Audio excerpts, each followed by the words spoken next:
Hello good people, salut les amis, salut à toi, coquine de ta cuisine, je te vois. Aujourd'hui je vais te raconter l'histoire de cette petite brioche qu'on appelle Christstollen. Christstollen c'est allemand, hein. Et vous allez voir que les Allemands ne font pas que des bonnes bagnoles, ils font aussi de très très bons desserts. Christstollen ça veut dire porter le Christ, voilà. C'est pour ça que cette brioche est censée ressembler à un petit couffin. C'est absolument délicieux, on le mange avant Noël. Et c'est parti.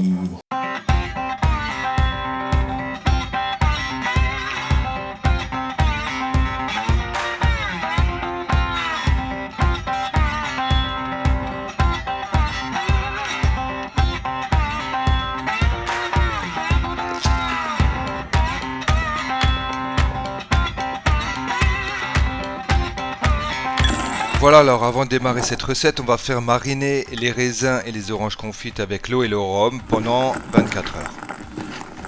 Comme j'ai reçu une superbe noix de muscade, je en profite pour vous montrer comment la préparer. Sinon, vous prenez de la muscade en poudre. Et on enchaîne avec la pâte à brioche. Donc on va verser le lait, l'amande amère, les jaunes d'œufs, le sucre, le zeste de citron, le sel, le mélange d'épices, la farine et au-dessus la levure.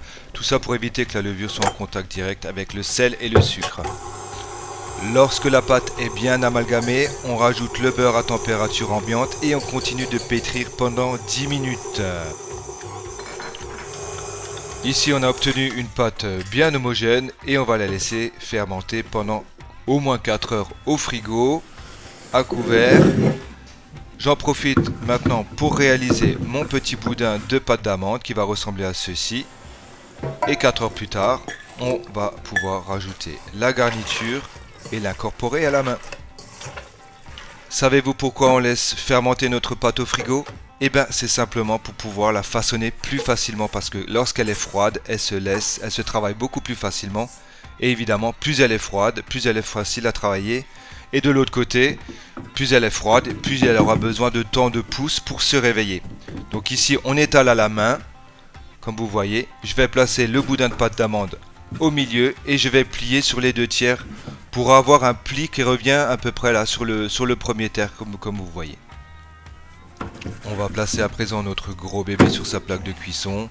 On va lui mettre une petite couverture et on va le laisser fermenter donc pour la deuxième pousse pendant 45 minutes dans un endroit tiède. Et là on est prêt pour la cuisson. Alors la cuisson c'est démarrage à 180 degrés et on va immédiatement baisser le four à 160 degrés pour un temps de cuisson qui avoisine les 50 minutes. Voilà notre Christstollen, il est tout doré, il est tout beau, il est tout chaud.